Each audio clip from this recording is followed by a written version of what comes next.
All righty, ladies and gentlemen, good afternoon. Hello, and welcome into episode 64. I don't know if I did my phalanges right there. Episode number 64. It's Clark After Dark, baby, right here live and direct on RaceOn.com as Ted Nugent's. He's going to bring us right into the holidays, ladies and gentlemen. Just get into it.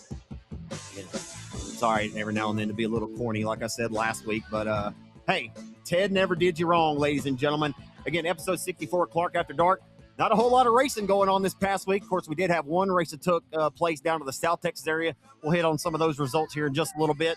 But, man, happy to be here and to keep this podcast rolling throughout the holidays. Cortland and I have got a lot of plans, a lot of future guests and things that we have in store. We've really been talking and kind of game planning on what we want to do to kind of keep everybody's interest peaked and things to keep you guys interested in what's going on with dirt track racing here in the Arklatex region.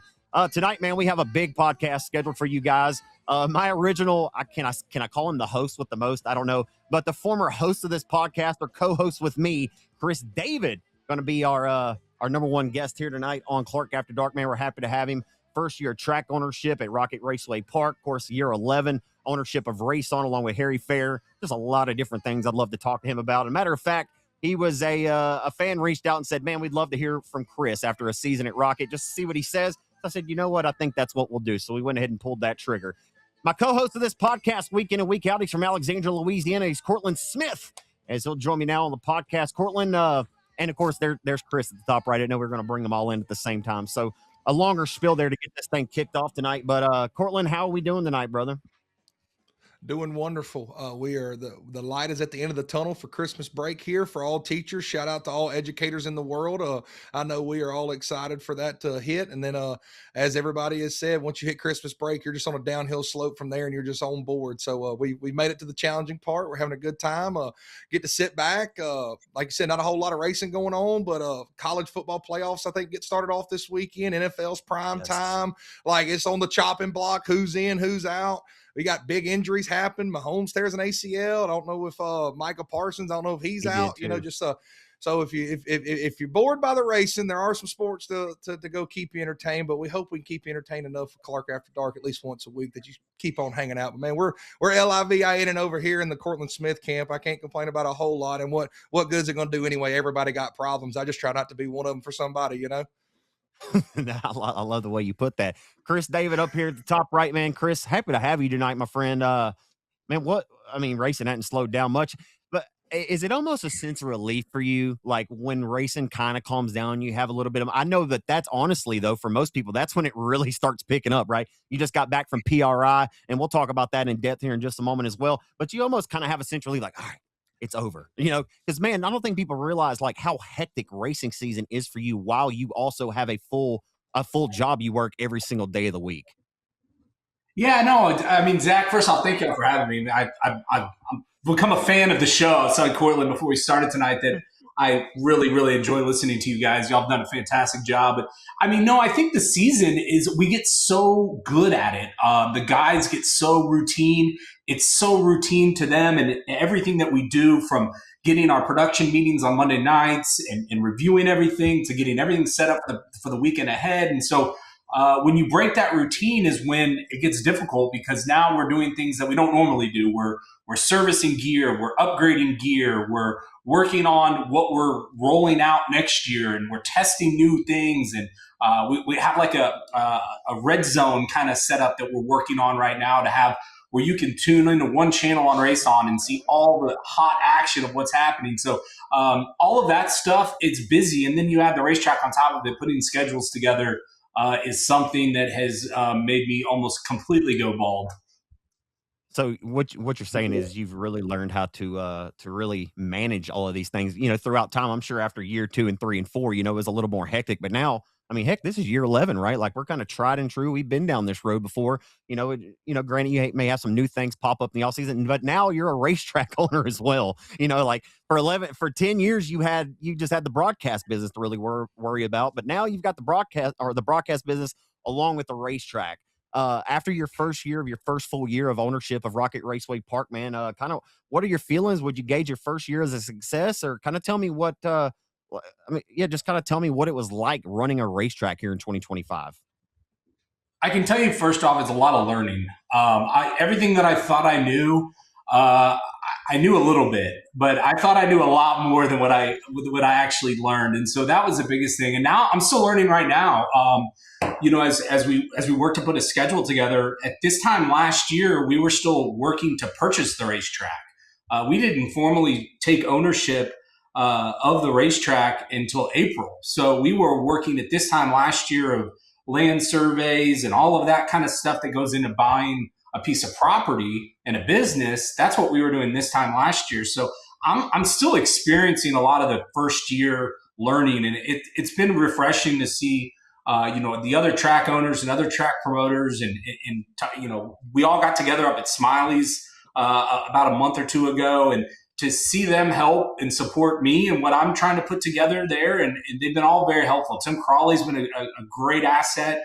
I've spent a lot of time on the phone with him and Donnie and Josh and even Bubba and Rollo. So all of them have been really helpful on keeping me straight. And I keep telling them, I'm like, tell me if I'm doing something wrong. Because every time I do something, I feel like I'm making a mistake. And I want to honor the track and the legacy that Sestair and Kevin Rogers put into that place, and want to keep that moving along. But this is our first year to really put our fingerprints on it. I know a lot of people last year looked at the schedule and said, oh, why are you doing this? Why are you doing that? And some of that was really out of our control, and it was out of Kevin Sestair's control too. So we inherited a lot of things last year, but this year it's going to be 100% us. And so I think people will see some of those changes in what we're trying to do and what we're trying to accomplish.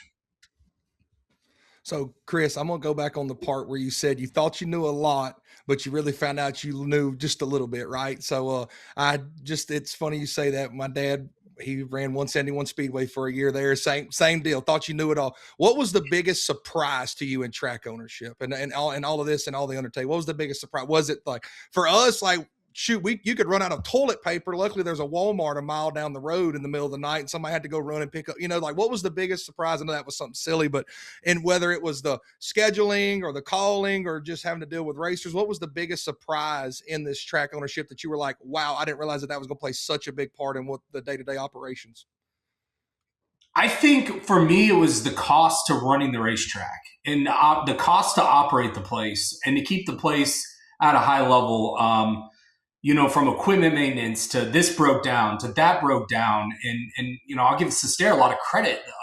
Everything that we purchased with that racetrack was in very good shape. It was good equipment, but just to keep good equipment running, the lights need to be adjusted. Oh, but we don't own a sky track. We need to rent a sky track. And then it's like every time you turn around, I know people used to say like, owning a boat stands for bust out another 1,000, that's like every time I turned around, it was money going out, and it was hard to fathom that the expense of running a racetrack and keeping it at a high level was mind-boggling. I think the week we closed on the racetrack, I think we spent $8,000 or $9,000 on maintenance. That just things broke down, and it just was a happenstance that it happened right when we bought the track, and so that was honestly a big surprise. So outside of the equipment, what is the biggest cost to your weekly running a racetrack? Like you said, just the cost of keeping it up outside of equipment, because I think that's everybody's answer. Because heck, we've been on the road in Brownstown, Illinois, and literally the track called the day ahead and canceled because the water truck broke down and the grader, and they couldn't get nobody to fix it within the daytime. So outside the equipment, what is the most cost efficient thing, if you don't mind spilling the beans there? What's the most what costs the most to keep that place up and running? And then I'll let Zach have you back over after that. Yeah, I think Cortland, I think it's people. I think, you got to have good people in place. You got to have obviously insurance. And so I wouldn't say there's one glaring things, but I'm alarmed at all the little things, right? Hey, we need wasp spray, and we need a new battery for this piece of equipment, or we need more ketchup and the amount of ketchup that you buy, or things like that. And so you add it all up and you go, man, we haven't run a single race yet, but that Amex is on fire, and it's burning. And then you get to the race and you're like, well, we made a little money, but we didn't pay for all that stuff that we just spent 2 weeks working on, right? And so that's kind of the struggle from a business owner perspective it is not, and I knew it. I knew going into it that I wasn't trying to. It wasn't a get rich type of investment. It was more of I want to invest in the sport and put my money where my mouth is. And I knew it was going to be difficult. I knew it was going to be an upward climb, but trying to focus on the fan side of things. I think that's a big spot where our sport needs to help. And we spent money on the fan side. A lot of our improvements that are happening right now in the off season is related to the fans, right? I mean, we want the fans. We always complain as a sport, we need more fans, we need more fans. Well, we need to cater to the fans and what they want and where and how they interact with our racetracks. And so we've spent some time. I know Zach got to come out to our fan fest, and those are costs that we've taken on that maybe weren't going to have been there if another track owner or promoter had the facility. So really fan focused is kind of where our hearts are at, because I'm sick and tired of nickel and diamond racers. That's the hardest part for me, is I want to find a way to where we can respect the racers. We can ask the racers to do their fair share, but outside of that, coming to nickel and diming them is not something I want to be a part of. And I get why people do it. We've got to change that culture, and I'm hoping to try to do that slowly. It's not going to happen overnight. And it's a perfect segue. You mentioned that fan fest, and I was going to mention it soon, so it's a good thing that you mentioned it as well. So, like I said, a great segue here. I was at that event. How much did that fan fest, the final race of the year, and to put this in perspective, fans, if you weren't there, if you didn't watch it live on RaceOn, I showed up to that race, we started racing, Chris, at 3:30 p.m. I think we started hot laps. And man, you never really know how that kind of event is going to go off, right? You guys advertised Fan Fest all weekend long. You had things going on in, local Paris. I'm not sure all the different things you did, but that was one of your best crowds of the season. How much did that Fan Fest, the final race of the year, give you hope heading into this off season and going into the new year? Granted, it takes a lot of legwork, right? Like there's a lot of promoting and extra shit you got to do to get those asses in the grandstands. But how much did that result in seeing that great grandstand turnout give you hope heading into this new season? I think the thing that gave me the most hope was I was actually narrating one of the hay rides. So one of the things I wanted to do is bridge the gap between the pits and the grandstands. There's so many people that we separate the spectators from the competitors. And I think like Monster Jam does a really good job of merging the spectators with the competitors with their pit festivals and how they interact with the fans. And I want to do that more in racing. And we're a little limited at Rocket because we don't have a fan pass through, which we're working on to bring them onto the track or anything like that. So I said, heck with it. Let's put them on a hayride. Let's drive them through the pits and let's let them see the machines. Let's let them get a little bit closer, see what happens back there. And when I was narrating the hayride, I said, all right, who's never been to the racetrack before? Who's never been to a racetrack before? And I was floored at the amount of people that were there for the very first time. They had never been to a racetrack. But we used the free hot dog if you brought canned food, or the face painting for the kids, and kids 12 and under are free. We used all of those things to leverage new people to the racetrack, and that's what we wanted. And once that we got them there, the hard part is to impress them and to put on a good show and make them want to come back and tell a friend, because we're all pulled in different directions of what we want to do with our entertainment and our free time. And racing is an affordable, family fun sport. We just have to show them that, and we have to get them there and prove it, so they want to come back. And so that was encouraging to see the amount of people that had never been to the racetrack before. That was really encouraging. Yeah, I thought y'all knocked it out of the park, man. I couldn't have been any more impressed. Like I said, we typically start races around here at 7 or 8 o'clock at night, well after the sunset. Like there's a lot of different things and scenarios and ways that I think we could all be running these racetracks a little bit better for the fans, right? I love to hear that you have a fan first mentality, because I think that that's ultimately what we need.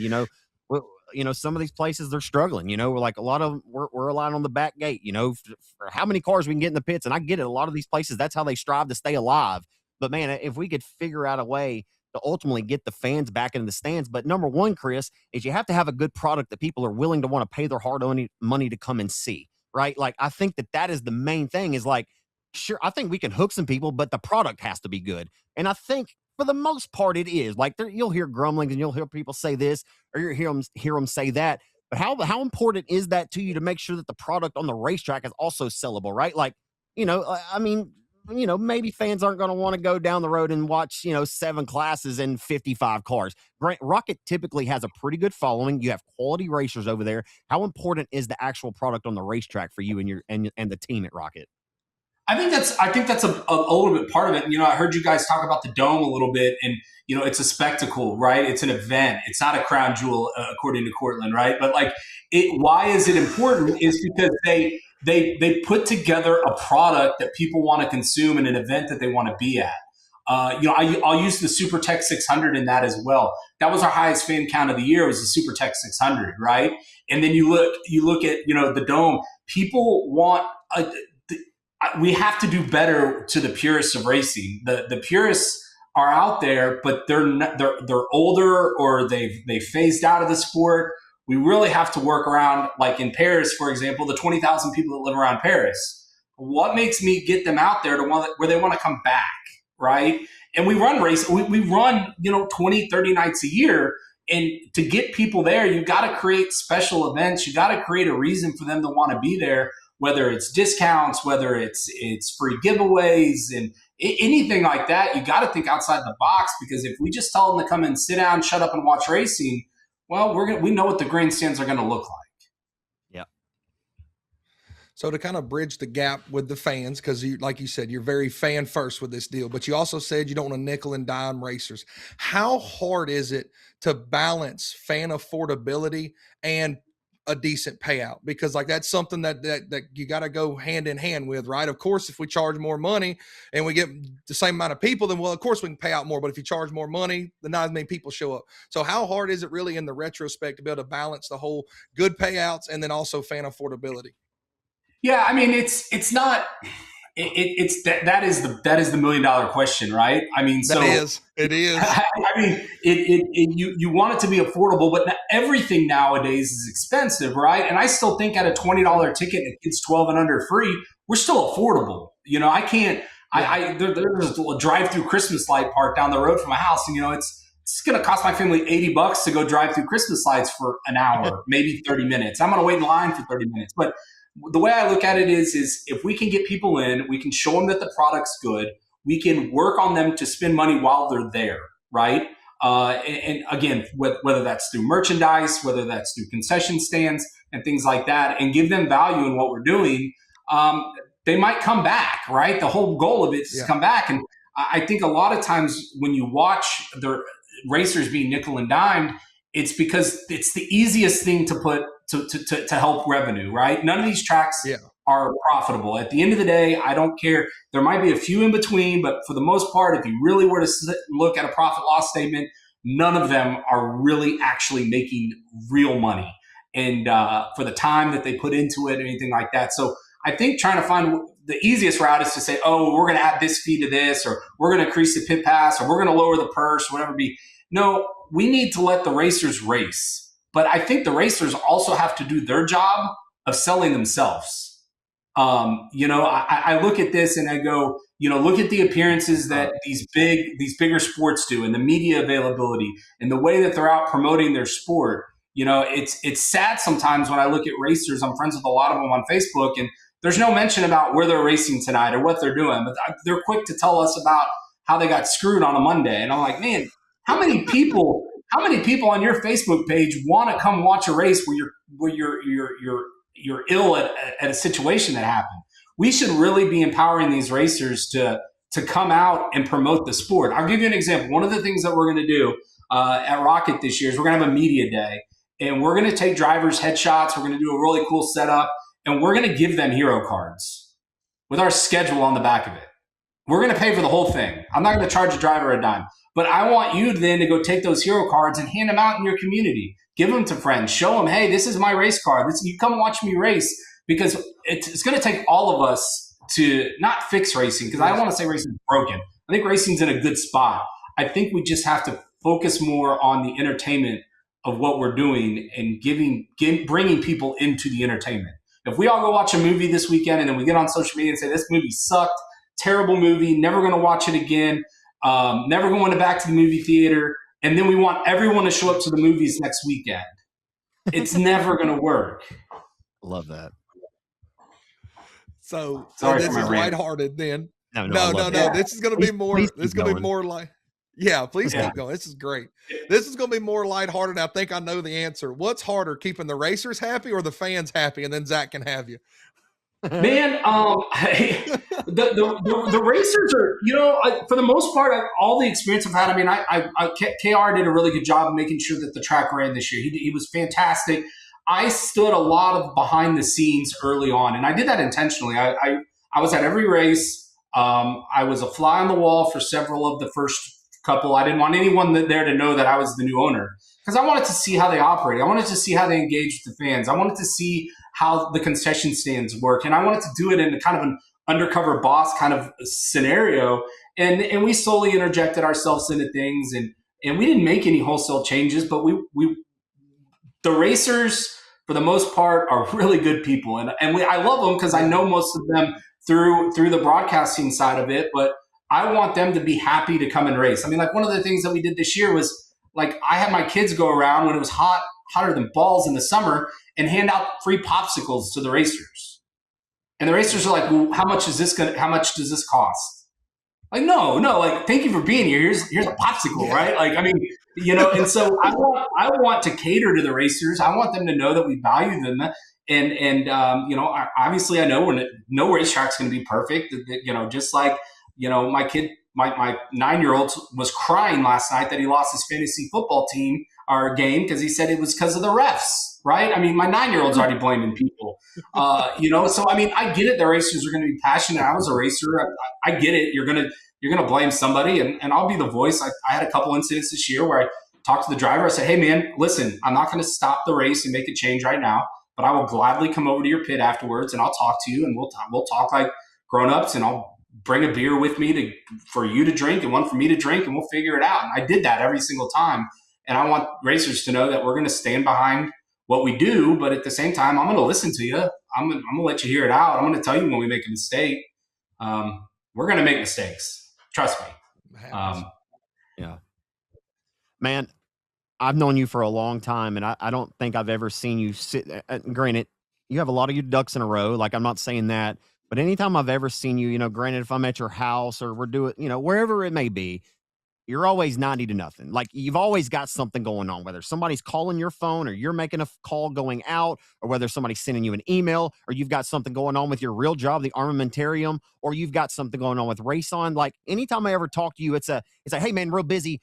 Like, you give me your time, but I always feel like you're always busy. Do you like that? Like, do you thrive under that kind of pressure? Because I feel like that's who you are. Like, if your life wasn't as crazy as it was, I don't think that's who Chris David would be. Do you thrive under it, and do you enjoy that kind of pressure?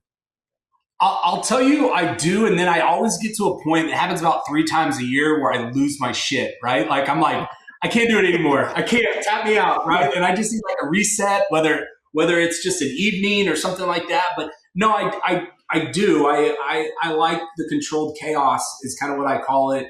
And, it's really helpful that we've got really good people that work alongside of us. I can pick up the phone and say, hey guys, I need you to take care of this for me. They do. And they're a great team and a great family that works kind of behind the scenes. A lot of people don't ever get to see or understand what they do. You see your videographer at the track, but there's 5 full-timers behind the scene that don't get out to a lot of tracks, but they're doing a lot of things behind the scenes to kind of help the sport move. And it's not just RaceOn, it's not just Rocket. They're helping the sport, and we're race fans. I know you always say, Zach, I'm a race fan armed with a microphone. I mean, we're race fans armed with talents, whether it be video production or helping with graphic artist work or anything like that, or social media or scheduling or anything like that. And so I enjoy the chaos. It can be a bit much. It's a lot to handle. I mean, there's days where I can't keep up. I'll miss 3 phone calls while I'm on one, and I'll call the first one back and I'll miss 2 more. And so it can be difficult to manage, but I think without the team behind us, I would be in big trouble. We wouldn't be here where we are today. I know we've made a lot of different comments, and you've probably said it a couple of different ways, but I kind of want to ask you this question in this way. You've owned RaceOn this is the 11th year. So you've had a developed relationship with all of these track promoters and, whether it be the Arklatex region or around the great state of Texas. We got one in Arkansas. I know we've been to Springfield. And I know we've talked to you a lot about the media and all this and that, but I'm just asking you directly, like on a personal level and the relationship that you've built with, like you mentioned, Bubba and Rollo with Tim. How much, like, do you think being an owner of the media company that you did, like, helped you make this decision to acquire Rocket last year, knowing everything that you've learned throughout that process to say, okay, like, I know this is going to be a big undertaking, but I've developed a relationship with all these guys. Like, you're on the phone with all these promoters throughout the year, I imagine periodically throughout the year. So you kind of have a gist of what track ownership could be like, but you really never know until you dive both feet directly into it and figure it out for yourself. Right. But like, how much is, all that experience that you had from owning the media company and honestly doing it very well that has kind of helped you. And honestly, so when you have a phone call with Tim Crawley, maybe this week, there's things that you and him can relate on now that maybe you didn't see, just 2 years ago, right? Yeah. So, I mean, I talk to no less than 4 promoters a day in some capacity, whether it's through text, phone calls. I can tell you today, I talked to Tim Crawley, I talked to Donnie, I talked to and Josh. And then I had an email from I-37 tonight as well. So, I mean, there's 4 right now, and I could probably, that was after lunch. So, taking their experience and hearing what they struggle with, right? I feel some of their pains, but I also work with them of how can we help them, right? Like, hey, we need a cool graphic or a flyer, or we need a hype video, or we need help with some social media advertising. And we're an open book, right? I mean, I'm out here to help every racetrack. I'm out here to help the sport in general. People say, oh, racing's trying to kill, our streaming's killing racing. Well, if I wanted to kill racing, that would be streaming wouldn't be the way I would do it, right? Like, I mean, I'm trying to pump more money into the business and more resources into the business so we can all do better. And when we all do better, we can easily grow the sport. And if we grow the sport, when the tide rises, all boats rise, right? I think there's some old wise tale about that. Like, I want every track to do good. I want every event to do good, even events that we're not a part of. I want to see them to be successful because we don't have room. Until I told someone this the other day, we can't compete like, Burger King and McDonald's, right? Until we have 1,000 people in our grandstands and 150 cars in our pits, and then we can cross our arms and say, nope, we're doing it our way and we're not sharing. No, the sharing of the information is so critical of what works. And most of the tracks, I mean, almost all of them, are very open of like, hey, we tried this and this didn't work, and this is why. Or good luck with that. I did that and it didn't work. And I think things work differently geographically. I think there's huge geographic, even in the small region that we cover between Texas and Louisiana, it's a huge discrepancy of what works at Arklatex versus what works in Pleasanton, Texas. You just kind of have to know your audience and your racer and your race fan to make those, and we can help. We help the tracks with that. So it's a struggle because I want racing to do good, but having that relationship with those guys has definitely helped. I called most all of them individually before we closed on the racetrack to tell them what our intentions were. Our intentions were to be a good neighbor.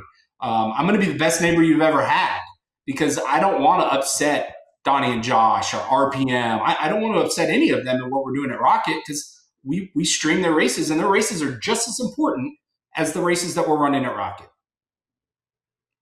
So to kind of tie all that together, just for the people that don't know, because some people may be listening, you talk about the flyers and videos. What all does RaceOn actually do for the tracks? I know they do a lot. You mentioned the flyers, videos. Like, what all does RaceOn offer? Because so many people just think, oh, they show up, they stream it, they charge us, they don't give nothing back to the racetracks. And just as far as they know, RaceOn is a multi-million-dollar company, and you're living highfalutin, and you ain't got time to come on Clark After Dark podcast with my goofy self. So what all does RaceOn actually do for the people that may have no idea?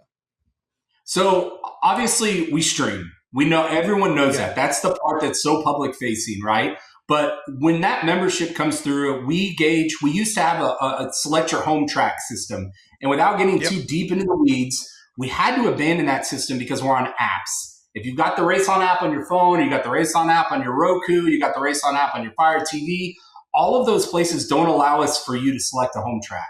So we had a pile of subscribers that had signed up through Apple, And I'm not allowed to tell them I'm not allowed to tell Apple how their checkout process goes. So we said, we worked with our app provider and we said, hey, we need more granular analytics. I want to know down to the second what Cortland Smith's watching when he's at home on a Friday, a Saturday, or a Monday. So we pay the racetracks based off what they are actually watching. So if you are watching something, that racetrack is being reimbursed down to the minute.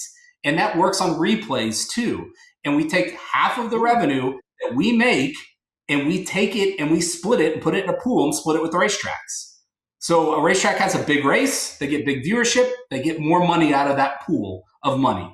And it's kind of no different than a typical media rights agreement that you might see in college football or things like that. It's all based on ratings. And so that is the first part of it. Financially, we give back anywhere between $30,000 to $40,000 every month to racing. I pin a check, usually around this time. I'll do it on Thursday, and all those tracks get direct deposits that are part of our system. Secondarily, $30,000 to $40,000 every month to local racing. Okay, crazy. I just wanted to make sure people heard that, because that's not like a small. It's not like a small question. number, you know. And I'm not asking you. And I'm not asking you to embellish on that, because I know you're not being boastful about that number. No, I asked you to reiterate that, but go ahead. Yeah, it's well over $1 million that we've given back to racing. That's incredible. So I mean, we don't. Can we get a RaceOn doesn't have a corporate office. RaceOn doesn't have a big thing. You're sitting in my home office right here. I mean, my family Christmas cards are sitting on my desk. Like, we all work remotely. There's no RaceOn company cars. There's no RaceOn private jet. I mean, we're giving as much back as we physically and possibly can to racing, because we know the importance of that being a revenue stream. And I know it even more now at Rocket.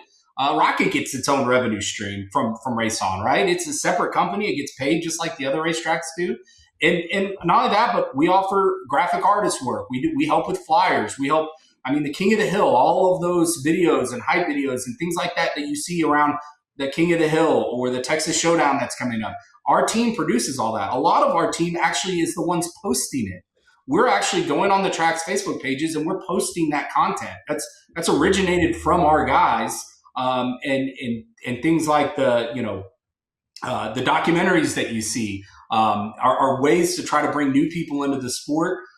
We help with social media advertising. We've got an expert in Facebook advertising and knowing how to reach more people and bring more people into the stands and reach people, because let's face it, if you're a racetrack and you have 11,000 Facebook followers and you make a Facebook post, the way Facebook's algorithm works, it's not going to get seen by a lot of people unless it gets shared. So we're helping the racetracks, and a lot of times we're spending our money to help them.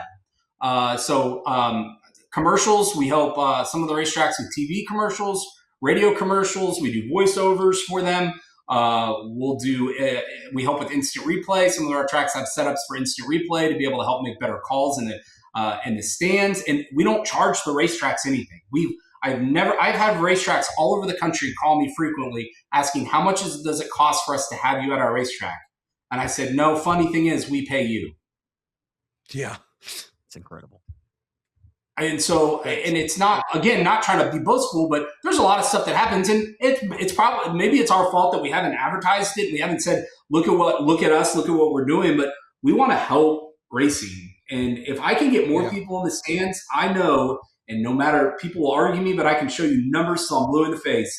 If there are people in the grandstands and there's people in the pits, there's people watching online. If there's no one in the grandstands and there's no one in the pits, there's no one watching online. Hands down, it correlates 100%. How do I know this? I bought a racetrack, because I can tell you when we have good numbers in the grandstands and we have good car numbers in the pits, we have good viewership.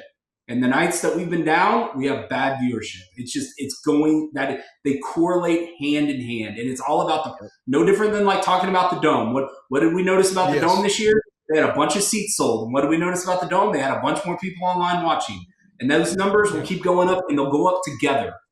At the end of the day, that's facts. That's undisputable facts. And I've argued with people till I'm blue in the face, and you don't know what you don't know, and that's fine. And I'll just go on down the road. We could argue that all day long, just like you said. And then some people, look, hey, like I tell people, it's 2025. We can agree to disagree. And if you haven't learned that by 2025, we can roll on to 2026. But numbers don't lie, and people in the grandstands don't either. So I'm going to ask, I always do a little lighthearted one before I turn you back over to Zach, because he can get you back serious. What has been your absolute favorite event that has been on RaceOn? Like, what has been your absolute favorite event that y'all streamed and y'all put out there? Like I mean, you might say you might say your boy Pitt reporting over here was your favorite ever. I'm just joking. You ain't got to say that. But what has been your favorite event that you've been able to broadcast on the RaceOn platform? And then Zach can have you. Honestly, I would probably say the 30,000 this year. To see the production that Tony's our head producer, to see what Tony and Xander and those guys put together. Yes. It was enjoyable to watch. Don't get me wrong. I sit here in this office with multiple monitors, and Tony sits at home multiple monitors. We watch a lot of racing. It was entertaining to watch. It was entertaining on track. It was entertaining with the commentary, and that's what we have found, is that the more entertaining we can make the whole product for the fans in the stands and for the people at home, the better that we're all going to do. And so that was probably just to see how well that whole thing got put together. It was honestly, it was one of those, like, man, I was super proud of the product that our guys put out that weekend. It was incredible. Same. Yeah, we've gloated. We've talked a lot about it. You know, I tell people all the time, like, I very seldomly go back and watch races that I call because I was there and I saw it happen in real time. But like, I actually went back and I watched the last 22 laps of that 30K just to watch the drive that Dustin Hennigan had from the tail back to the front, and to cut 1.8 seconds down. And you know, you had two great storylines, right? You got the fourth generation racer, right? And Dustin Hennigan, his dad's a legend in the area, right? He's trying to make a name for himself. Then he climbs out in Victor Lane and he's in tears, and he says that he just wants to get his name out there, right? He just wants to race for a living. And like, that is like the goal. Like, that's the objective of RaceOn, to show that emotion, to, you know, just show that, you know, like, it was, dude. I agree with you wholeheartedly. It was one of the most amazing events I've been a part of, and I've been announcing this will be my 19th season coming up, and it was one of the most electric atmospheres. I'll never forget it, man. I'll never forget watching that young man climb out of that, because we've never seen Dustin show that kind of emotion. I mean, they get out and just, you know, was just awesome to see, man. And you could tell, like, I mean, for $30,000, right? Like, that's enough in itself. But like, if that young man would have made that kind of drive just for a regular Saturday night show, it would have been impressive even then. But to do it on that grand of a stage and to have all those people that were watching and the stands that were packed. And don't forget that this race ran, dude, sadly, I mean, we had the power went out for a little while. We had all kind of shit go wrong. Like, I'm literally down there interviewing Dustin Hennigan at 3 a.m. in the morning, and the fans are still there. Like, I mean, dude, you can go back and watch that race on. And that's the part that gets me, is when you go back and watch that race and the fans are in the stands, when Dustin throws that slider in 3 and 4 to take the lead, and they're all just hooping and they're going nuts for him. And like, when he says he watches it back, because I've been in Discord and we've watched it back with Dustin, and he's like, dude, I get chills every time I see this. And like, man, like what I'm saying, that is what it is all about. And I love that we were there to be able to capture that moment. That's one of the things I tell people all the time. And when we started RaceOn, Chris, when I called you, when I called you in 2015, and I said, hey, man, I think RaceOn would work great up here in the Architects, Boot Hill Architects. We started in 2016.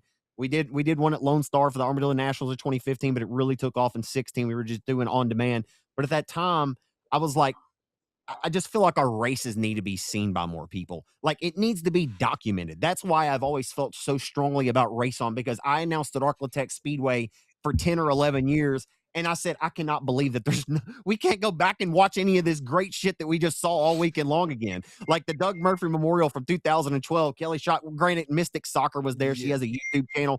But like, as far as with 1080p or 720p cameras with announcer audio, you know, the whole professional side of it, man, I'm proud, obviously, of what, I don't want to get sidetracked, but I'm proud of what we've accomplished with RaceOn, man. I felt like it was so important to document these races. But above anything else is, man, we need to have a way to document these so we can go back. And that's what's awesome, dude, is we have a lot of all these races we did in 2016. If we want to go and dig them back up, they're somewhere on a hard drive. You know, like, I love that. I love that about it. And I know that that's been important to you as well. with your come up, with Houston Raceway Park. Like, a lot of people don't know this about you, Chris, but you started off in the asphalt world.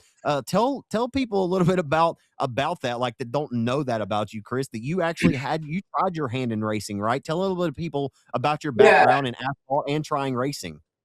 Yeah, it's kind of funny. I was talking to Donnie at Hunt County the other day, and he's like, "You used to race?" And I was like, "Yeah, no, I grew up at the racetrack. I grew up watching my dad run the National Modified Midget Association, and for as a kid. And I grew up going to the racetrack every Saturday night. And my sleep on the way home in the back of my mom's conversion van. And I always said, I want to race one day. I want to race. And when you're a kid, you're 8 years old, you're going to the racetrack, you want to race, right? And my dad hung it up when I was probably in junior high, and I think he hung it up because he knew he wanted to be a better dad and family guy, and I get it. I get why he did. And when I graduated in college, I was like, man, I want to go racing. And that's one of the things, like going back to what you said earlier, Zach, you're chaos and busy. I'm the type of person where if I want to do it, I'm going to find a way to do it. No one's going to tell me no. And so I went and bought a mini sprint and put my dad in it, and I raced it some too, and I was terrible. And then we sold it, and we bought a boat, and then we sucked at that.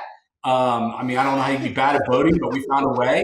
And then I was like, hey, HMP really was growing under John Mandelbach over there, and I said, man, let's go asphalt racing, Dad. It's not dirty, and they run a good program over there. And so we bought a NASCAR Pro truck when they were under the NASCAR Wheel and All American Series, and we ran 6 full seasons out at HMP, and we ran every 2 weeks. They would run out there, and we raced. We weren't. I wouldn't say we were good, but we weren't bad.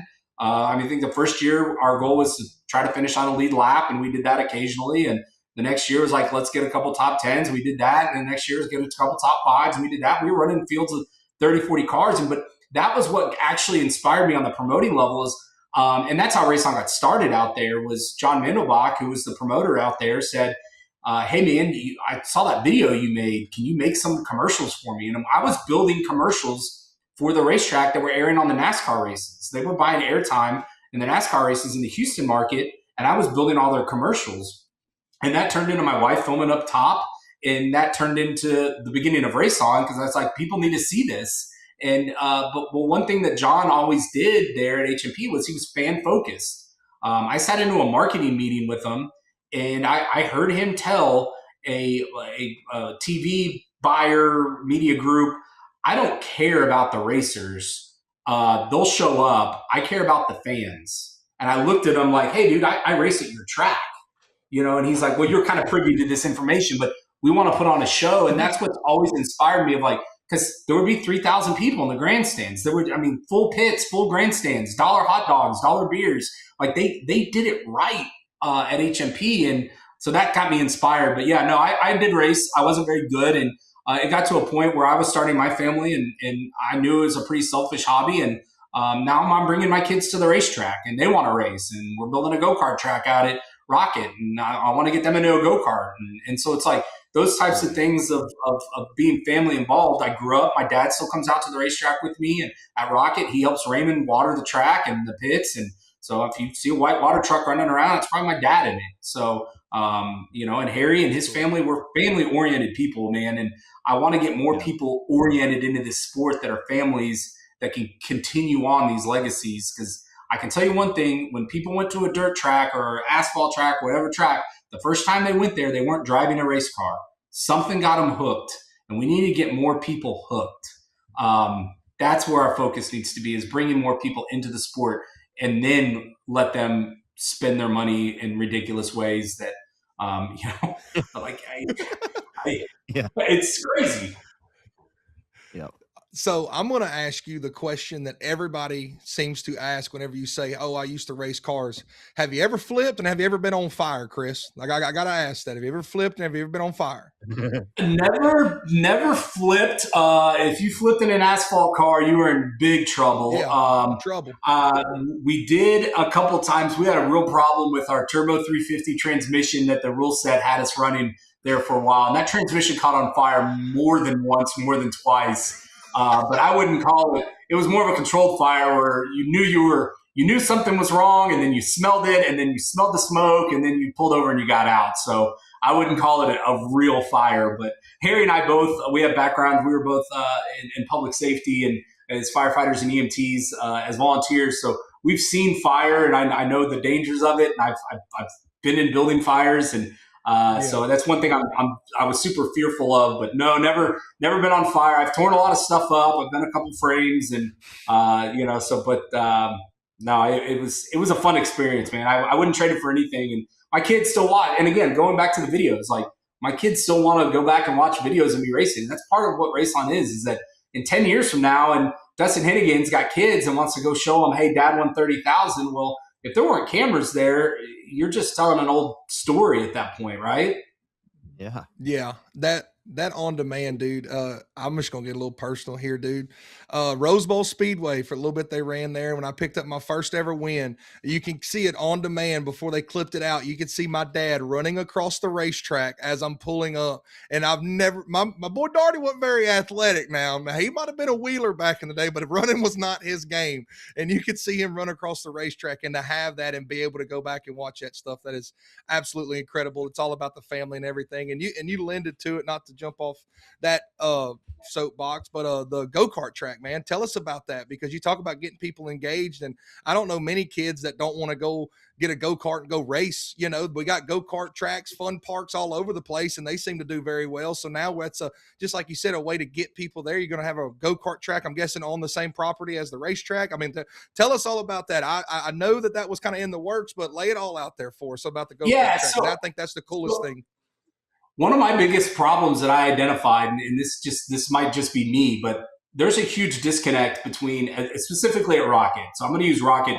I'm not going to say this about every racetrack, but if I walk in as a fan, I've never been there, and I go, man, I really want to do this. Where do we go? Where do we go? Oh, you've got to go spend $20,000 on a factory stock. Wait, what? I don't have $20,000. Well, if we had a way to get people from the fans into a race car, adults alike, right? And it doesn't have to just be about the kids, right? The go-kart track is for people that want to get into racing. And let's give them a place to go cut their teeth, get used to it, and see it, and then want to go and do bigger things. Then they might want to spend $20,000 to get into a competitive factory stock. Or then they might, there was a huge gap of where to go from the grandstands to the driver's seat. And I'm trying to find ways to fill that and create a smoother pathway. Because right now, if a fan leaves and goes, oh, I'd like to drive one of those factory stocks, where do they go? What? They don't know anybody. Yeah. They're the first time there. They came for the $1 hot dog. They don't have a clue. Where do they start? They got a clue. I've got a really close friend of mine that is a music minister here in the Spring area. And he wants to get into racing. He's never raced a thing in his life, never even been to a dirt track. He goes, I'm going to go racing. Where do I start, Chris? And I was like, dude, I don't know. I'm trying to connect them to people in the sport. And some of the guys, you know, they're busy. They got life going on. They don't want to help them. So we're actually going to film a documentary of a guy from the day he wants to get into racing. And we're going to follow him and see how he does. I mean, because we have to make this sport easier to get into. It's an underground fight club, right? It is. Like, I mean, you guys, you come here and you talk a lingo, and I even told Zach Clark and I had this conversation at Rocket one Saturday.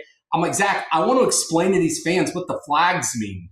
You know, I want to explain to them what's a heat race. Why are they going behind the start-finish line after the race? Oh, well, they weigh them. Why are they weighing them? Right? We have to break this down so our fans can understand it better if we want them to come back. Because the whole sit down, shut up, and watch racing does not work. We've proven it. We've proven it as a sport. The purists of the sport, there's not enough of them, or they're old or they're dying. I hate to say it like that, but we have to bring new people in. And where do you go and get 18 to 24-year-olds? They're not on Facebook. I can promise you that. I've encouraged all of our racetracks. We help a lot of our racetracks with YouTube, right? I've told tracks, build a YouTube page. Several of them, I'll build it for you. Let us build the YouTube page for you. We'll upload content to it, short form, long form, whatever we need to do to help you reach more of the customer that you want to have. Man, that's great. Yeah, I mean, it's great points to all of that, man. And it'll be interesting to see how this sport continues to grow, because I mean, I have my concerns, and I think everybody has their concerns, right? Like I think there is a plausible reason to have concern right now. I mean, on one hand, Chris, right? Like you see fans, everybody says they have flow or dirt vision, and those are your diehard fans, right? So we're not really talking about those people, but even those people, okay, and the fans that we do have, right? I want to make this point. I'm not sure that I can articulate it very well, but I think I can get you on the gist of what I'm trying to say here. And Tim Crawley and I just had this conversation last night. Him and I talked on the phone for close to an hour. It was a great conversation.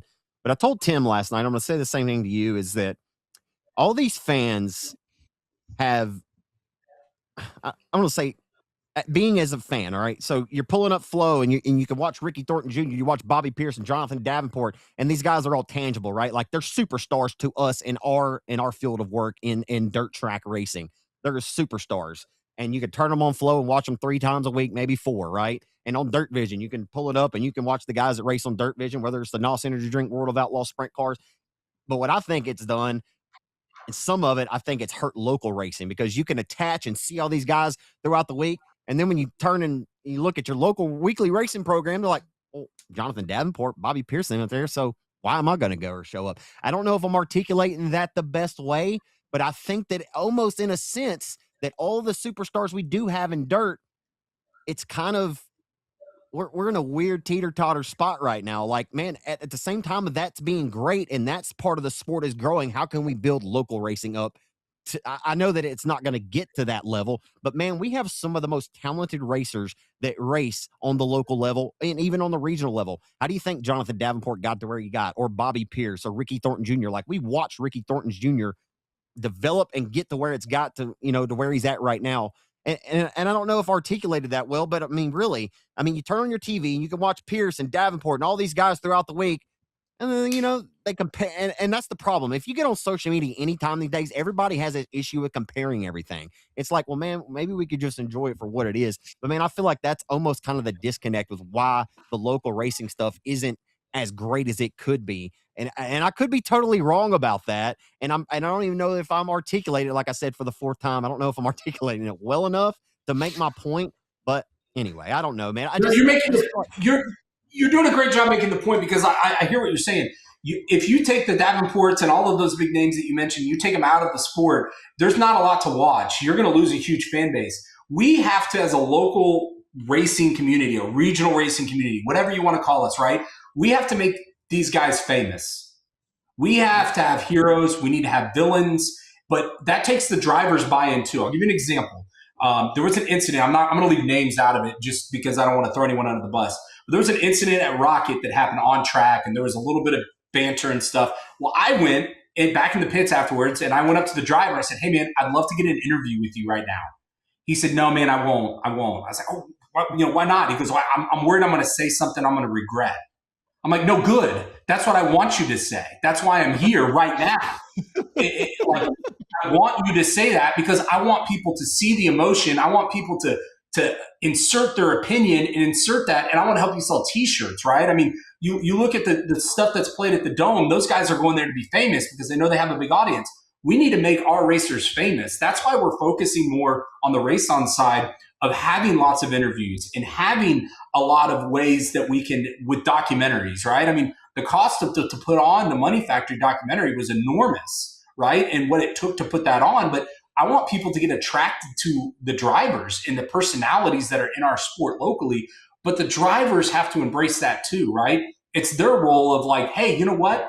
I want to get out there. I want to put my name out there. A lot of drivers do a really good job at it at a regional level. I mean, I can throw names out there that are household names in the regional level, right? The Johnny Torres, even Steven Whitaker, or you take, Justin Whitehead, they're out there. They're telling you where they're racing. They bring fans with them, right? So we need more drivers that can bring fans with them. When I raced at HMP, man, I had a fan website page. I posted stuff. I gave away tickets to people. Like, I wanted people to come and want to watch me race, even though I wasn't entertaining. I wanted them to feel a vested interest and that's why we drove kids through the pits in a hayride. I want them to fall in love with the driver till they have somebody to root for. The kids at Rocket, the kids in the grandstands at Rocket, they never see majority of those drivers unless they win. They never see them without their helmet on. They don't even know what they look like. Get a connection with these guys, right? People have connections with Jonathan Davenport. People have connections with Bobby Pierce. Love them, hate them, I don't care. I want you to have an investment into a driver. And so I think if our drivers can work and help embrace that, I think we can do big things and we can make these guys big names and they'll sell more T-shirts and they'll run for bigger purses, right? This is a trickle-down effect. If the racetrack starts making a bunch of money because you're coming, they're going to have to pay you more. If you told me right now that I could get Jonathan Davenport to come race at the racetrack and my show-up money was $5,000, I'd pin the check tomorrow.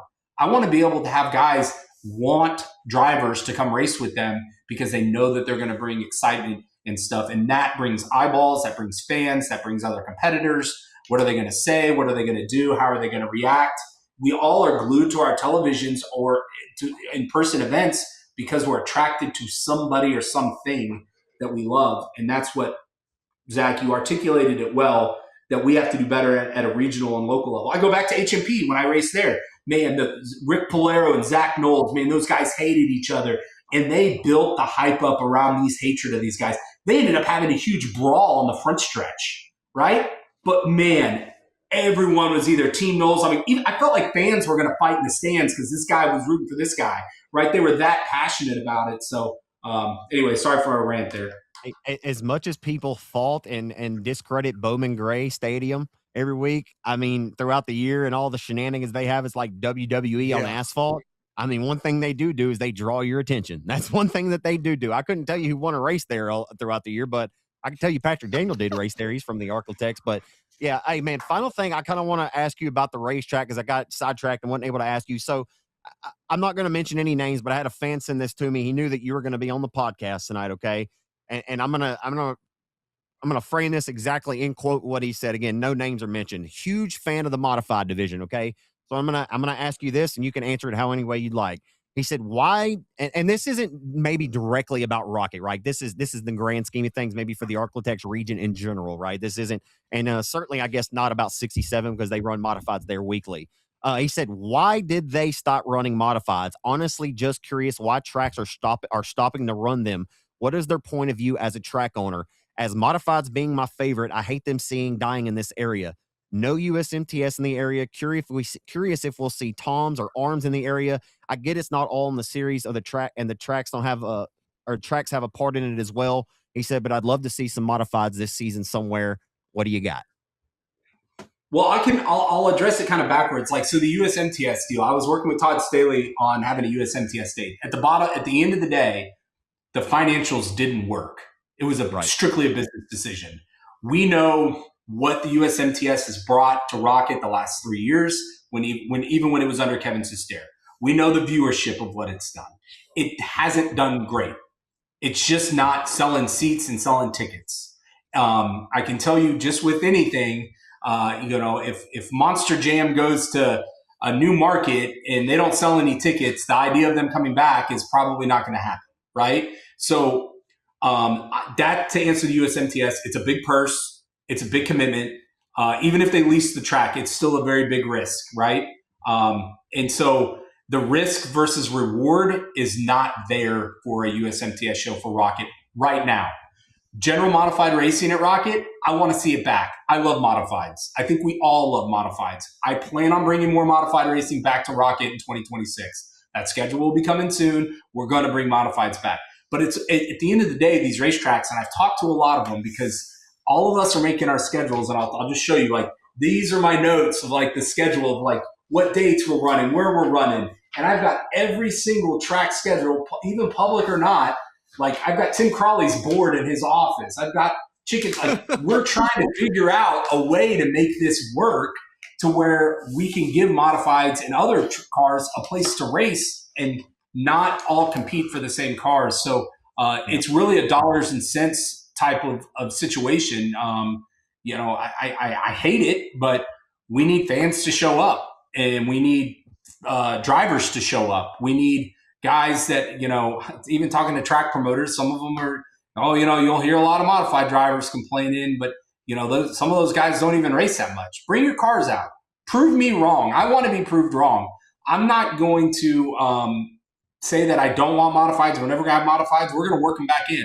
I know RPM is going to run a lot of modified shows, and I think there'll be a lot more modified racing in the DFW region. and I think it'll be good. And I think that, in short, I can't say that I have the answer to it. I know why they didn't run them last year at Rocket. And it was just because when they ran them and they were an expensive class to run, it didn't have a noticeable impact on the grandstands. And if a track can replace that with a purse that's half the cost and gets twice as many cars and the fans stay steady, it's a business decision. I hate it. Yeah, I get it. I mean, it is. I mean, a lot of these things have to make sense. I mean, if it doesn't, and it's not even always about if it doesn't make dollars, it don't make sense. It's just literally like you just can't be losing a shit ton of money either by making this decision. Like I know, man, and like here, and it's another thing too. Like as a track owner, or a promoter, an owner of a business or multiple businesses, you're not always going to make everybody happy, you know. But I think I know you on a personal level. Like you strive to. Like I feel like even me, like I'm a people pleaser. Like I strive to make people around me happy, you know. And even anything that I do, I want to make people happy. That's just how I am and how I roll.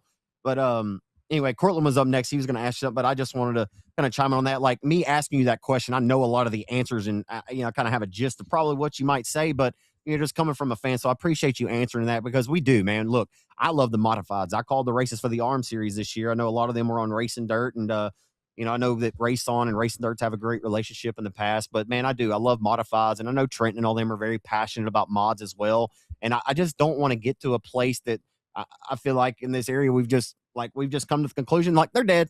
They're dead. Like there's no chance. I think that before we get too far gone, like we can figure something out, right? If they can run every Friday night at 67 Speedway, then man, there's got to be a way. And again, I'm not speaking for any track owner or promoter here, so please, don't at me. But I mean, if Arklatex or Boot, if 67 runs them every Friday, then maybe we could figure out a way that they could run at Arklatex the first weekend of that month, and then the Boot Hill the second weekend, and maybe Rocket the third, and then maybe they're at RP. I don't know. There's got to be something we can figure out because I can tell you that there's a lot of modified drivers like Chris Hennigan. And I can tell you right now, as far as local drivers, we just talked about it, putting a name and a face to racing. There is a shit ton of race fans around here that know the name Chris Hennigan. He is one of the most accomplished racers in the country. He is through in and throughout a modified driver.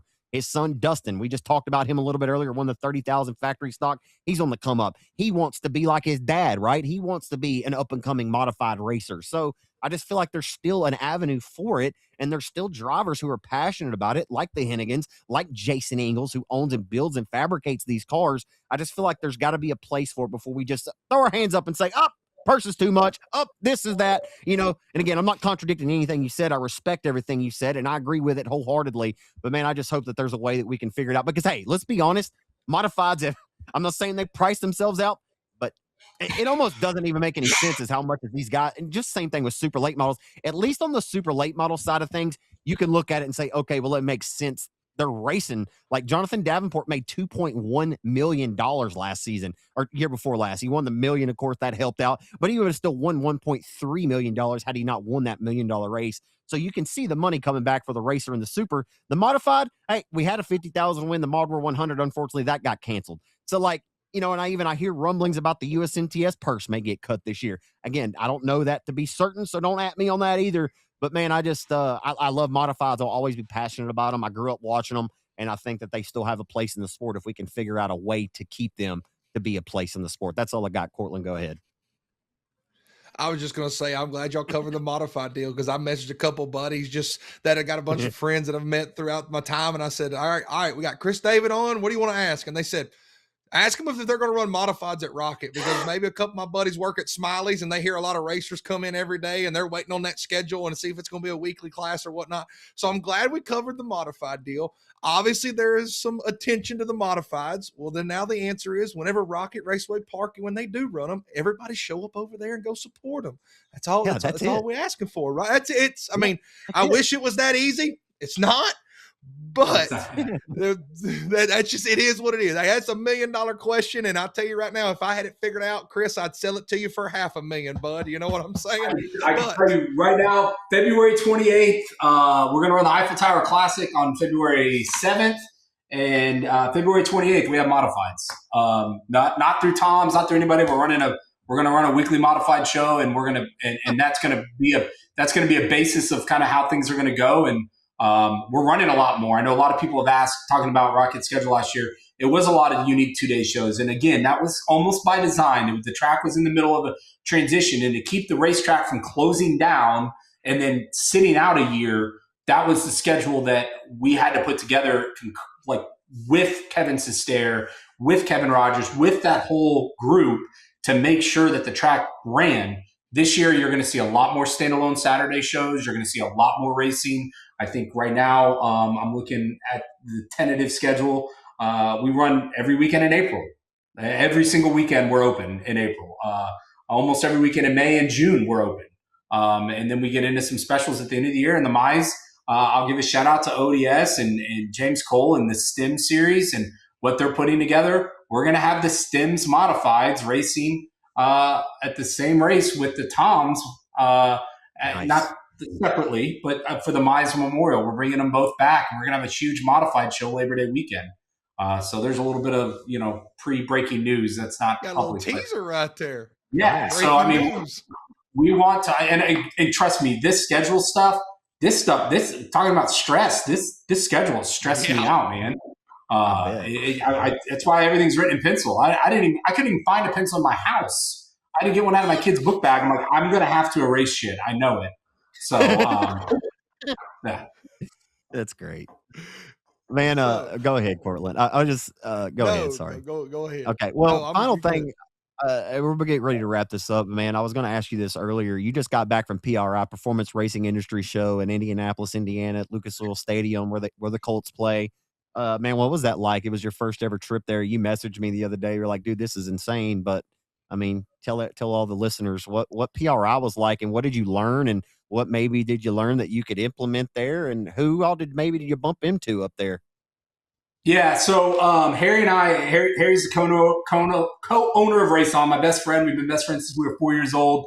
Co-owner in Rocket. Our families are very close. I skipped Harry's son's band performance tonight to make sure I could do the pod with you guys. So like we're very close. But we decided kind of last minute. We said, look, we need to go to PRI. We need to get out there, and we need to network. We need to learn. And I was really impressed with some of the courses and classes that were offered there.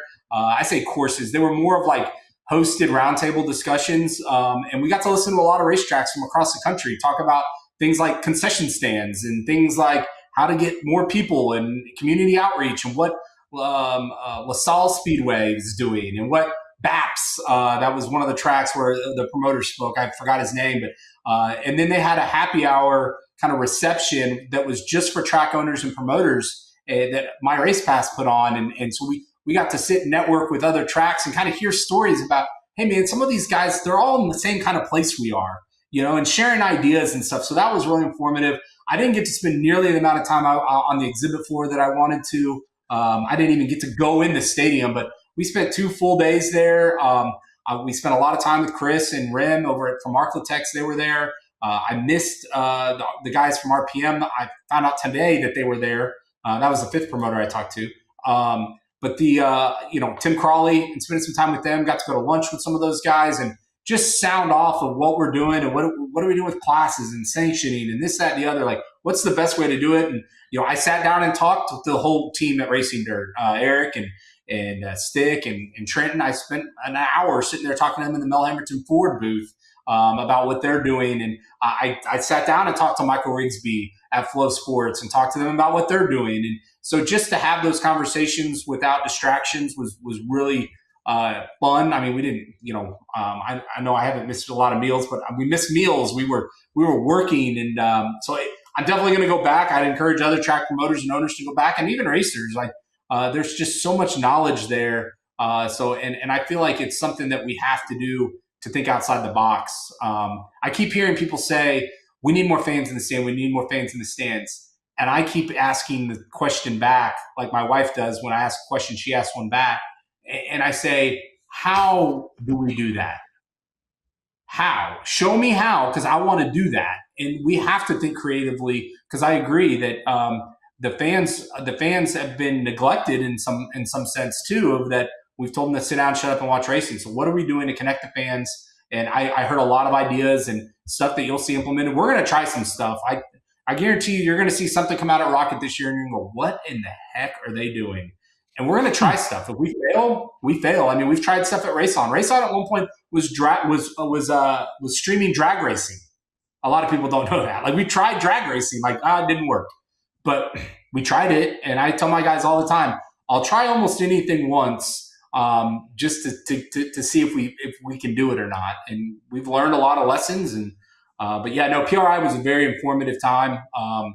I tell you what, in my adult life, I'm 40 years old. I've never seen snow like I saw snow in Indianapolis. And I'm so glad I do not live in a snowy environment, because watching 6 inches of snow and driving with a Ukrainian Uber driver to the airport going, man, this guy better be clutched up on that wheel, because I'm watching the wheel go this way and I'm feeling the ass end of this Toyota Highlander go the other way. And so, but PRI was a great experience for sure.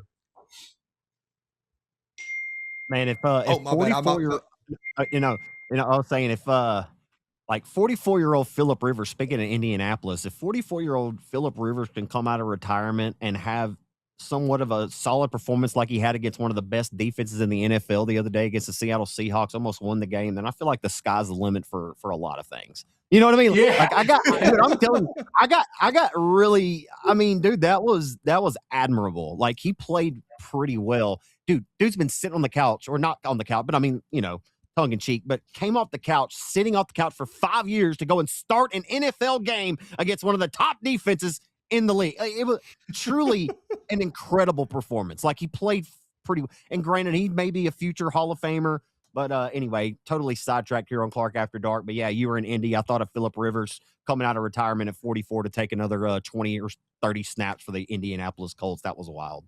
What do you got, Corey? Yeah, that was cool to see the buzz around that place between the Indiana college team and the Colts, and that town's fired up about football for sure, and stuff hanging at the airport about the Big Ten championship. And so, it was cool to be in a winning football town. Houston has not had quite as many of those, and Dallas, obviously, we know we don't have to go there, Clark. Indiana's another just amazing story. Like, it is. Kurt Signetti, the whole thing. Man, I'm telling you, this is a racing podcast, so man, we could go to a lot of different directions here. But man, it is an incredible story. So I want to ask you one thing. This is totally off cuff here, but maybe I shouldn't go this direction. I was going to say, who wins the national championship this year, Chris? That would be weird. But no, I was going to say, man, who wins the college football playoff this year, Chris David? I think, Ohio State's going to be a tough beat, man. I know that's a homer answer. I think that they're really put together. I think some people might be sleeping on Oregon. That might be my long shot. I think A&M's frauds. I think they're going to get exposed. If I have to be honest, but Indiana might be a long shot too. But I think it's going to be fun to watch. I love the playoff. I love the Catholics getting upset that they're not in, and their butt hurt. Like, I love all that, man. Like, that's what makes college football such an intrigue. And I look at stuff so differently. I look at other sports and other things that are happening to figure out how do we bring some of that into racing, right? I mean, I know NASCAR's tried the playoff format. Now Lucas Oil's going back on that because it was a little bit hokey. But I applaud him for trying something. I applaud him to try to find a way to bring more fans into the sport and make a product more entertaining. Because, Zach, you hit the nail on the head. How do we have an entertaining product? College football has figured it out. This expanded playoff has created so much more buzz, and we got so much more football, and they're selling so many more seats and so many more hot dogs. But, you look at baseball, for example. Crazy stat about baseball. They shortened the game. They're selling more tickets. TV numbers are up, and beer sales are up. They shortened the game. Yeah. Can't stand around on the mound and just twiddle your fingers and thumbs for 20 minutes before you throw another next pitch. That made a huge difference. And more people are interested in the product now because of it. But, we have to get out of that mindset of racing, of the purest mindset of, I still want it to be racing. I'm not trying to say that I'm creating, Savannah Bananas of auto racing, but we might need to sprinkle some of that in. Somewhere, somehow, and I'm still trying to figure that formula out. But I guarantee you, we'll be the ones dumb enough to try it. Dude, in my mind, I've thought about this a couple of nights. Sorry, Cortland, I keep saying your name, and then Chris says something that it's okay. That spirals this is in here. Wonderful.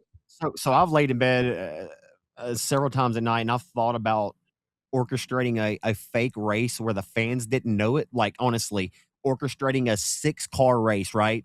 Like, you show up, it's the first race of the night, heat race. I don't know. Like, we make it like a trophy dash, but it's orchestrated. The fans have no idea, and the guy in sixth ends up finding his way to the front. Like, these guys, all the racers are in on it, and they know. But anyway, they get there, they rub a little bit, they get out, and they fight on the front. I don't know. I thought like we don't want to turn racing. Cortland's over here like double blinking, like what is he talking about? But no, no. The point is like trying to find a way to entertain people. Like even sometimes you have to make it up because sometimes I'm at the racetrack, I'm like, and not saying anytime recently, but I've been there like, damn, this is just boring tonight. Like it is just the racing ain't good. We're single file. Like man, we need a come up right now. We need something to happen. And by God, we get to 11:30 and ain't nothing happened. We just had a bad night of racing. You know what I'm saying? If you go trace back, hard pill to swallow. If you go and trace back how I got into racing, it goes back to when my dad went to a Monster Jam event at the Houston Astrodome, and they were doing an exhibition race with the mini sprints in between the races of the Monster. I don't even know if it was called Monster Jam at the time. It was some type of monster truck event or something spectacle like that. And he went down, got a hold of somebody, figured out back in the day, no social media, we're talking, 35 years ago, got in touch with the guy and had a race car the next weekend and started racing. But it came at an event that was not designed to be racing. Like there needs to be more race cars in front of businesses. There needs to be more of that stuff. And I know you hear all the time, oh, we need more open trailers. Well, we do. But that concept of needing more open trailers equates to other things. Well, let's take our race cars to the schools. And there's so many people that do a great job with it. I'm not saying that our sport's awful at it. There's a lot of guys that do a fantastic job. But man, there needs to be more outreach. I mean, there needs to be more. Let's put people in car. We got a 2-seater at Rocket. Like we're going to give more rides this year, and I want to do stuff with the school districts. And all right, let's have a competition. I mean, my kid has a spirit night once a week that we have to go eat Chick-fil-A or something so they can get $10 back. Why aren't we doing spirit nights for the racetrack? Right? Yeah. Sign me up for the spirit night at the racetrack, where if you come to the racetrack and Miss Smith's classroom, Miss Smith gets to get a ride in the 2-seater. Yeah. The kids that come out to see their teacher ride in the 2-seater, right? I guarantee and we can give some money back to the school doing that. And we get people involved in the racing that have never been there. But I have to go eat Chick-fil-A or the pizza place down the road so my kids' school can get an extra $5 for markers or some shit. And we have to embrace some of that stuff, Yeah. It's crazy you say stuff like that because like it's almost going into an old school style of promoting because like we've gotten away from that. Social media is a wonderful tool and be able to reach so many people so fast. But I got pictures from back in the 80s and 90s of my dad's car literally in the middle of the mall. Like they would have a weekend they would put the cars in the middle of not that the Alexandria Mall was special by no means, but they would have the cars in the middle of the mall. And we've gotten away from just that old school promoting. How many flyers could we put up in front of an AutoZone or an O'Reilly's or any restaurant, like local businesses that we put a flyer up races? Because there's probably so many places and people that you talk to that don't even realize that there's a racetrack around. There's a racetrack still even going. That's something that you've definitely talked about. Spirit Night and all that stuff going back to it is just stuff like that. And really, really great ideas. I'm still hung up on PRI because I want to pick the brain because my boy Chris sitting there talking about all these smart people he talked to.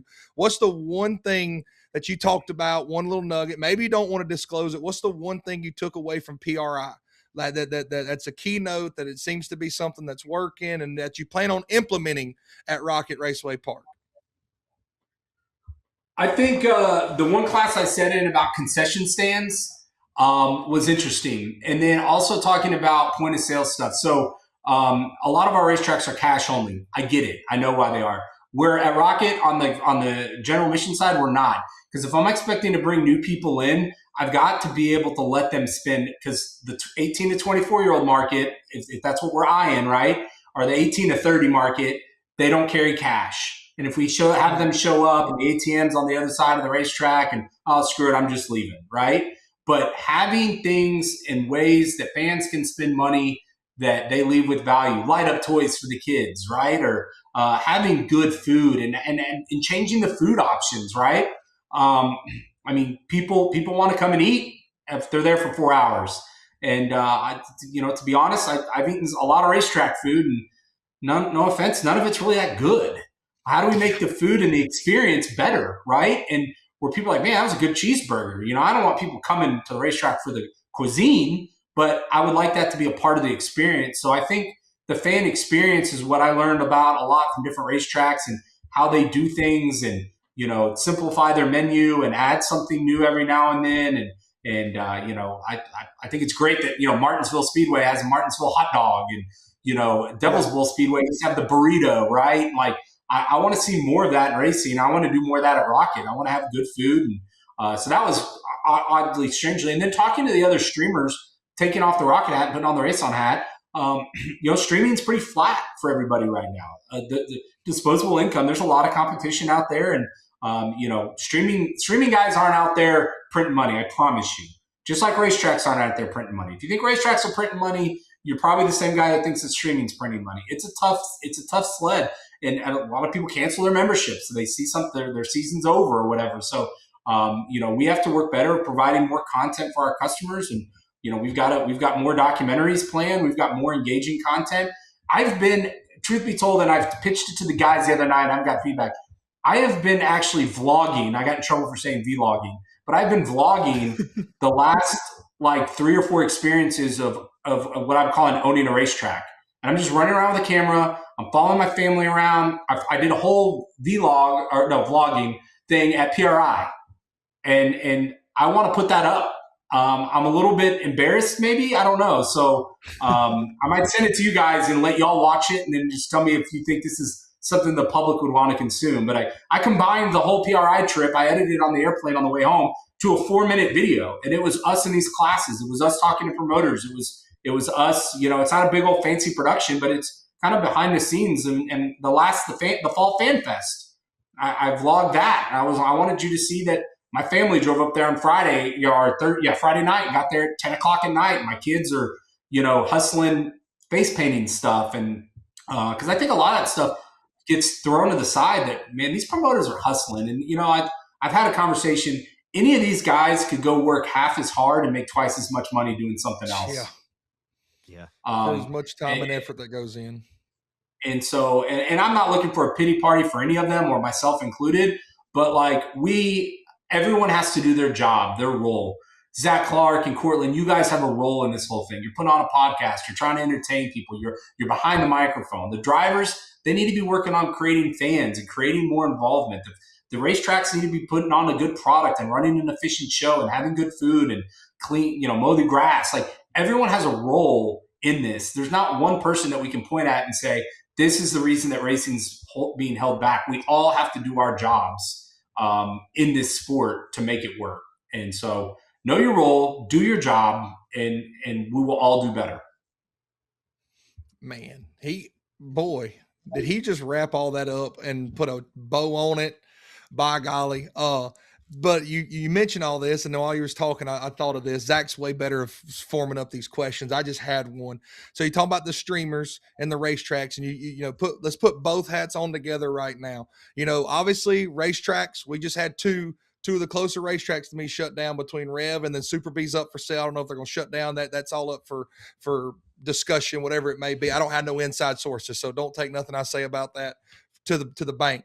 But we talk about racing and streaming and all this, and then is dirt racing growing, or are we getting better at streaming it? If that kind of makes sense, because on the national scale, it looks like it is, by golly, we're going, these guys are racing for all this money in the world. And then now all of a sudden, your local racetrack, you may have watched it on Flow Racing was on Amazon Prime. They watched the Dome and they want to go to their local racetrack and watch, but they don't have one within 3 hours of them. So I don't know if I actually worded that right, but is dirt racing growing, or are we just streaming it better and making it look like it's better than what it actually is? That may be kind of a negative question, but that's just one that I had my mind stumbling on there. I get it. I think it kind of goes back to what Zach said earlier, as I think, I talk with my hands a lot, but you've got the you've got the upper echelon of the super dirt late models and your big sprint cars, and then you have local racing, and we have to bridge that gap a little more. There's a big discrepancy, and that kind of goes back to the know your role. Like, we have to do a better job of putting on a good product for fans. I mean, you see a product at Lucas Oil and it looks professional. It feels professional. It has a look to it. And then, you might go to a local racetrack, and I just use any racetrack anywhere in the country, and oh well, the water truck's broke and we're starting an hour late, and we're not buttoned up, right? And maybe it's a weird scenario, but I think we have to. And we've made heroes and villains out of those guys at the top. There's a couple marks that we're missing at the local level that we all have to do better at. We have to show up and race. If you got a race car, get out and race. Talk to other people about. I mean, I'm so frustrated right now with a racer that wants to get into the sport. He wants to compete, and there's no pathway for him to get into it. He's just going to get frustrated, and he's going to go fishing, or he's going to go golfing, because I can figure out how to golf tomorrow. If I want to take up golf, I know where the golf course is at. I know where I can buy golf clubs at. I can buy them at Walmart, Academy, at Dick's. I know where to go. If I want to buy a factory stock, where do I start? I mean, I feel like there needs to be a pathway to get people into the sport better. So Cortland and I just had this conversation with a good buddy of ours, Jason Crow. Literally night before last, we were in Discord. We were on our, and he literally has Cortland? He has a frame. He has a stock car on the jig. He has a car on a jig right now, and he doesn't know which direction he wants to go with it. He lives in Hot Springs, Arkansas, and he's in a funny spot right now. He doesn't know whether he needs to go USRA factory stock racing or if he needs to go Arkansas factory stock racing because he's a little closer to Batesville, but he may want to travel to 67. He doesn't really know what aisle he lands on right now and where he wants to go with his racing program because he thinks that the tracks don't have it figured out. And that's a really up spot to be in. And mind you, this is a guy that races before. This is a guy that's raced. He knows, he's not out of the loop. Like, this is a guy that's raced before. He's getting back into it, and he doesn't know which direction he wants to go. Well, and I'm worried that some of the stuff that's up higher in the big super dirt late model world, is it going to get too far up to where it's going to turn into more of a NASCAR stuff where it's never obtainable? It's all about the money. It's all about this, and the little guy can never get to that point, right? When I say little guys, I'm talking about the regional and the local racers. Where do they go? What's the pathway for them to get there when it gets so high? And I think there'll be some bubbles bursting in this sport. I mean, sitting down talking to all the track promoters around the DFW region a couple of weeks ago, one of the concerns that I brought up was there's more people that are racing for start money than win money. Yeah. You put on a 5,000 win factory stock show, you pretty much know the 5 or 6 guys that are gonna win it. And how many guys are getting discouraged because they know they can't win it? And I'm not about handing out participation trophies. I want to be very careful when I say that. I want to race. I want to see the best guy win. I want to see a show. But from a business perspective, if we need 50 cars in a class and there's only 3 guys that can win it, we need to make sure that those other guys have something else to show up for to keep them dragging their cars out of the shop. And whether that's taking a little off the top and spreading it through the field more, that's a situation that we're looking at right now at Rocket. Maybe it's not a 5,000 win show. Maybe it's a 3,000 win show and 1,000 to start. I don't know. I don't know the answer there. If I had that magic wand, though, I'd be waving it really hard.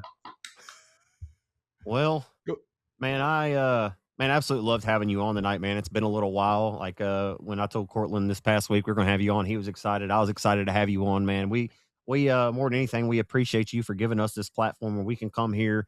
You don't know this, Chris, and maybe, I don't know if we've said it before, but 6 or 7 years ago, Cortland Smith and I, we've been friends for a long time. Me and his dad had a great relationship. I loved his father dearly, and I miss him dearly. And I think his dad would look down from heaven right now and be real proud of what we're doing, and I say that very humbly, as well.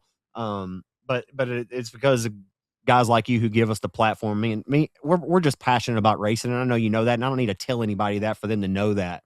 But with that being said, I just want to thank you for your time tonight, coming on and continuing to give us a place to come here and to talk about racing and the things that we love and to hear your passion for it. And I've never questioned your passion for racing. I have you on here to ask you questions so other people can kind of see that light in you that I've known and seen for the last 12 years that I've known you. Just grateful, man. I'm thankful for you. your friendship, your knowledge on a lot of the things that you've learned throughout racing. And again, not to kiss your ass, man, but I really do appreciate you, Chris David, and thank you for everything you do for racing, because I promise you that I really do mean it when I say thank you. And I'm just one person, but I promise you a lot of other people will hear this podcast and they'll feel the same way that I do after tonight. I promise. Man, well, I appreciate you guys, man. Not to like go on a kiss ass session here, but like you guys, y'all show up entertaining, man. I was on Cortland.